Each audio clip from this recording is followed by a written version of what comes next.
Assalamualaikum guys, hari ni aku dekat Taman Seri Pulau Perdana. Ada satu rumah kalau korang cari dekat dengan UTM, korang boleh tengok rumah ni.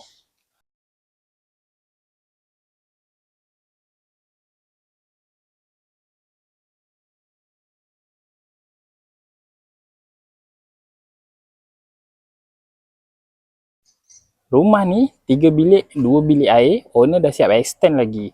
Rumah ni freehold dan semua bangsa pun boleh beli. Keluasan rumah ni 1079 square feet. Tapi owner dah siap renovate, dah siap extend. Jom kita masuk dalam rumah.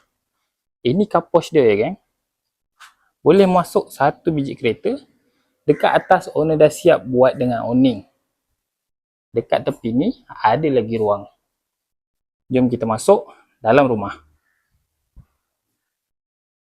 Ruang tamu rumah ni luas betul. Dekat bawah ada satu bilik air.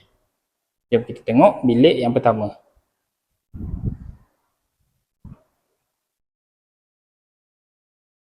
Ini bilik yang pertama. Bilik yang pertama ni agak luas, boleh masuk queen ataupun single. Jom kita tengok tandas dia. Ini tandas dekat bawah. Tandas ni agak luas ya.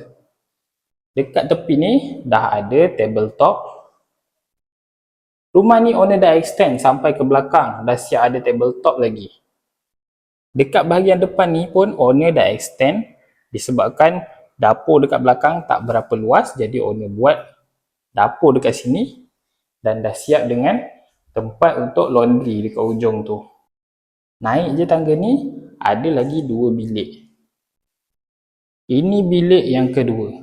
Bilik yang kedua ni bilik paling besar dekat rumah ni. Ini bilik yang ketiga. Bilik yang ketiga boleh masuk katil queen. Bilik-bilik ni dah siap dengan vinyl. Jom kita tengok tandas yang kedua. Ini tandas yang kedua. Untuk korang yang tengah cari rumah dekat Taman Pulau Perdana 2, rumah dekat dengan kedai-kedai, belakang je, rumah dekat dengan sekolah. Owner nak jual 450,000 sahaja dengan condition macam ni. Ada 3 bilik, 2 bilik air, dah siap extend dekat belakang dan dekat depan. Korang boleh komen dekat bawah.